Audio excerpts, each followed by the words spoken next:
right, so we just talked about the canvas element as an alternative to just regular HTML and CSS. Canvas gave us a step up in what we could draw. Well, we're going to talk about another client-side technology for graphics that we call Scalable Vector Graphics, or SVG. Maybe. Yes, we will. All right. So SVG, or Scalable Vector Graphics, is just another graphics standard for web pages, and it is a standard.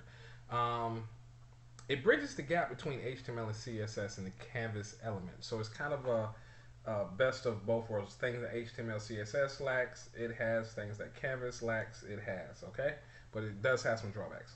All right, so in terms of HTML and CSS, if you've ever tried to magnify CMS sometimes you get like this blocky or jaggy effect. All right, well, SVG doesn't give us that effect when we magnify it, so it's much cleaner. Okay, and it also handles more or a wider variety of shapes and visual elements than HTML and CSS does. All right, so just like Canvas does, but it has more than the Canvas. All right, it's also a very similar syntax to what you see with HTML because it expresses a sequence of tags and attributes just like our HTML tags are.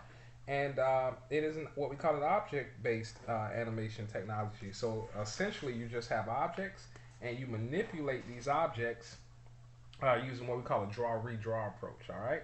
And we talked about that earlier when we talked about redrawing pixels, how you redraw all the pixels. So SVG takes that approach.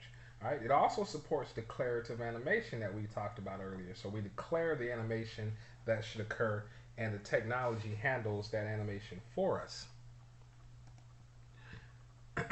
So looking at an example, here's the how we would define an SVG. So we use the tag SVG, designate the version, the namespace. Here we're creating a circle element inside of it, and we're creating a rectangle inside of that SVG. All right. So how do we render that bad boy? Well, you got a couple options there. All right. So we can actually save the SVG as a separate file using the file extension .svg.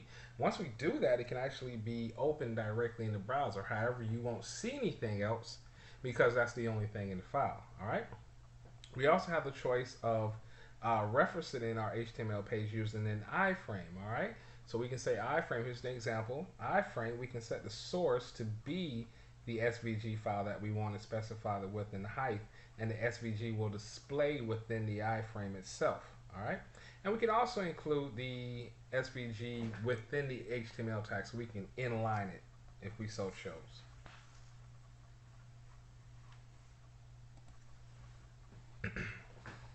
And finally, of course, we can create it using good old JavaScript, all right? So here you see us declaring a variable called SVGNS. That stands for the namespace. So the namespace that, because it's not intrinsic to HTML, it comes from a namespace. So we have to include that namespace. And we can create the element using a variation of create element. In this case, you see me saying document.createElement namespace. So that's create element using the namespace, and we're passing that HVGNS, so it's going to kind of import that code, and we're saying create the SVG element. All right. Then we can just call set attribute. So we're setting the width attribute to 256, and we're setting the height attribute to 256. We're going to create another element down below. So we say document create element NS, passing in our namespace, and we want to create the circle element. So then we say set attribute CX to 25. So we just manipulate our objects and our shapes by using set attribute to manipulate our objects properties. I'm sorry. All right. Let me know if you have any questions. Take care.